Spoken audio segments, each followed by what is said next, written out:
my goodness, ready for another pitfall story? Here's one that goes. It goes a little something like this. We recently had a property owner who was doing all the hard work of almost an entire semester, starting somewhere in August to right about now, of work building their brand.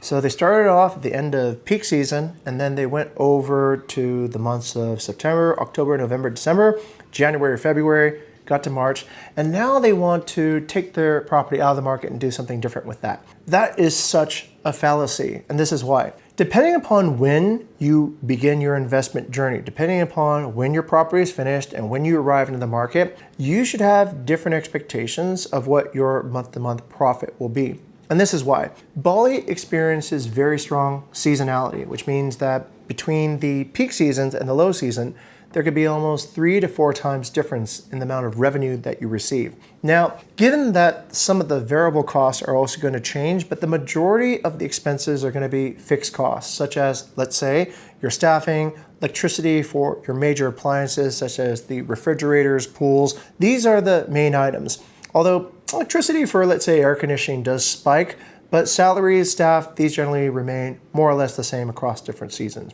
So what we encourage you to think about is this. We encourage you to think about how to avoid a pitfall. Enter the market before the peak season and see profits really quickly. Or if you happen to enter the market after peak season, that means you're coming on board, releasing your property after September, then be aware that the next 6 months are going to be kind of slow and you won't see that much profit until you hit peak season again. So don't drop out before the race is about to begin after you've done all your work working out and training for the race. That's another quick pitfall story to avoid, and this is Jing again.